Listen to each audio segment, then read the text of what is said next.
اعوذ باللہ من الشیطان الرجیم، بسم اللہ الرحمن الرحیم۔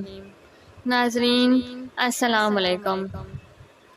ویڈیو شروع کرنے سے پہلے میری آپ تمام لوگوں سے گزارش ہے کہ ایک مرتبہ محبت اور عقیدت کے ساتھ سرکار دو جہاں صلی اللہ تعالیٰ علیہ وآلہ وسلم کی ذات بابرکت پہ درود پاک کا تحفہ پیش کر دیجیے۔ اللہم صلی علی محمد وعلی آل محمد کما صلیت علی ابراہیم وعلی آل ابراہیم انک حمید مجید۔ اللہم بارک علی محمد وعلی آل محمد کما بارکت علی ابراہیم وعلی آل ابراہیم انک حمید مجید۔ حضور صلی اللہ علیہ وآلہ وسلم کی سخاوت۔ حضور اقدس صلی اللہ علیہ وآلہ وسلم کی شان سخاوت محتاج بیان نہیں۔ حضرت عبداللہ بن عباس رضی اللہ تعالیٰ عنہ کا بیان ہے کہ نبی کریم صلی اللہ علیہ وآلہ وسلم تمام انسانوں سے زیادہ بڑھ کر سخی تھے۔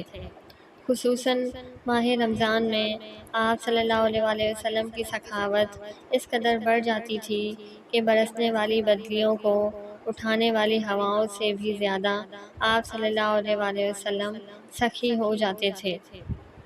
حضرت جابر بن عبداللہ رضی اللہ تعالیٰ عنہ فرماتے ہیں کہ حضور صلی اللہ علیہ وآلہ وسلم نے کسی سائل کے جواب میں لا یعنی نہیں کا لفظ نہیں استعمال فرمایا، بلکہ ہمیشہ نعم یعنی ہاں ہی کہا، مگر کلمہ شہادت میں لا کا لفظ ضرور آپ صلی اللہ علیہ وآلہ وسلم کی زبان مبارک پر آتا تھا، اور اگر کلمہ شہادت میں لا کہنے کی ضرورت نہ ہوتی تو اس میں بھی لا کی جگہ آپ صلی اللہ علیہ وآلہ وسلم نعم ہی فرماتے۔ حضور اقدس صلی اللہ علیہ وآلہ وسلم کی سخاوت کسی سائل کے سوال ہی پر محدود و منحصر نہیں تھی، بلکہ بغیر مانگے ہوئے بھی آپ صلی اللہ علیہ وآلہ وسلم نے لوگوں کو اس قدر زیادہ مال عطا فرما دیا کہ عالم سخاوت میں اس کی مثال نادر و نایاب ہے۔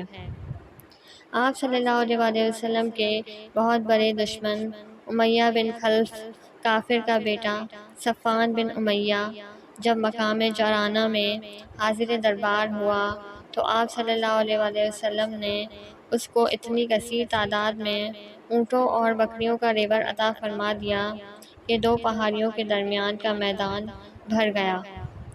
چنانچہ صفوان مکہ جا کر چلا کر اپنی قوم سے کہنے لگا کہ اے لوگو، دامن اسلام میں آ جاؤ۔ محمد صلی اللہ علیہ وآلہ وسلم اس قدر زیادہ مال عطا فرماتے ہیں کہ فقیری کا کوئی اندیشہ ہی باقی نہیں رہتا۔ اس کے بعد پھر صفوان خود بھی مسلمان ہو گئے۔ سبحان اللہ۔ وآخر دعوانا ان الحمد للہ رب العالمین۔